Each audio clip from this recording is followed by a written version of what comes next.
ব্যবসায়ীরা। তারা বলছেন প্রতি কেজি আলু উৎপাদন ও হিমাগার খরচ মিলিয়ে প্রায় 24 টাকা গুনতে হয়। তবে হাটে প্রতি কেজি আলু বিক্রি হচ্ছে 12 টাকায়। এ নিয়ে বিস্তারিত জানাতে সাদাত কোল্ড স্টোরেজ থেকে যুক্ত হচ্ছেন সহকর্মী মাজেদুর রহমান। মাজেদ, বর্তমানে বাজারে আলুর সরবরাহ কেমন আর দাম কমার কারণ কি বলছে ব্যবসায়ীরা?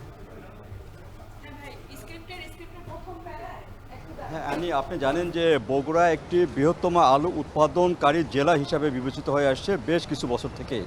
আর এইবারে যদি আলু উৎপাদনের কথা বলি, সেটি হলো 13 লাখ মেট্রিক টন আলু উৎপাদিত হয়েছে বগুড়াতে। আর সেখানে প্রায় 42টি কোল্ড স্টোরেজে এখানে আলু রয়েছে প্রায় 3.5 লাখ মেট্রিক টন। আর বাদবাকি আলুগুলো রয়েছে কৃষকের ঘরে এবং অন্যত্র কিছু আলু বিক্রি হয়েছে অন্য জেলাতে। কৃষকের ঘরে যে আলুগুলো রয়েছে সে আলুগুলো রাখার ঠিক মতন জায়গা না থাকায় তারা তড়িঘড়ি করে আলু বিক্রি করতে বাধ্য হচ্ছে এবং তারা কিন্তু যে আলুটি হাট বাজারে নিয়ে আসছে সে আলুটি 12-13 টাকা কেজি দরে কিন্তু বিক্রি করছে। আজকে হাট বাজারেও সেই দামেই পাইকারি বিক্রি হচ্ছে। আর অন্য যে কোল্ড স্টোরেজ থেকে যে আলুগুলো যাচ্ছে সে আলুগুলো কিন্তু 12 টাকা 13 টাকা থেকে 15 টাকা কেজি দরে বিক্রি হচ্ছে। কিন্তু এখানে ব্যবসায়ীরা যেটি বলছেন, তারা 15 টাকা কেজি দরে আলু সেই সময় কিনেছিলেন। এখানে যে হিমাগার ভাড়া, সেই হিমাগার ভাড়া খরচ, বস্তা খরচ সব মিলে কিন্তু তাদের 24 থেকে 25 টাকা খরচ হয়েছে। কিন্তু সেই আলুগুলো আজ 12.5 টাকা থেকে 15 টাকা কেজি দরে বিক্রি করতে হচ্ছে। এখানে প্রায় 12-13 টাকা প্রত্যেক কেজিতে লোকসান গুনতে হচ্ছে ব্যবসায়ীদের। একইভাবেই কিন্তু কৃষকদেরও লোকসান গুনতে হচ্ছে, কারণ তাদের উৎপাদন খরচ কিন্তু 14 টাকা পড়ে গেছে। তা এখানে যে তথ্য, সে তথ্য মতে 13 টাকা 90 পয়সা কিন্তু পড়ে গেছে উৎপাদন, প্রতি কেজি উৎপাদন খরচ। সেখানেও যদি ধরা যায়, সে উৎপাদিত খরচের থেকেও কিন্তু কম দামে কিন্তু কৃষকরা আলু বিক্রি করছে। আর যে কৃষকরা এখানে হিমাগারে আলু রেখেছেন তারাও কিন্তু এখন বর্তমানে অনেক বিপাকে রয়েছেন।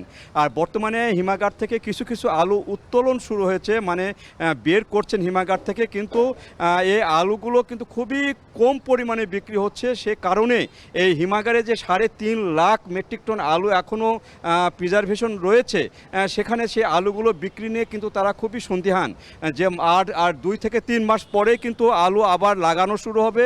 কৃষকরা কিন্তু জমিতে আলু লাগাবে 3 মাস পরেই।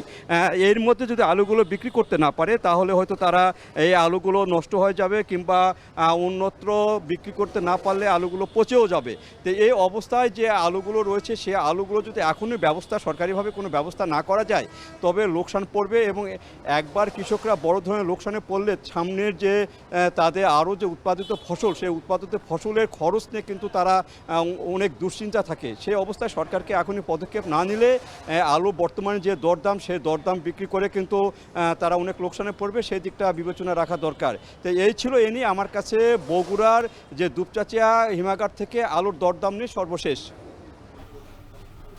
বগুড়ায় কমেছে আলুর দাম, আর এই নিয়ে জানাচ্ছিলেন সহকর্মী মাজেদুর রহমান। নেত্রকোনায় কমছে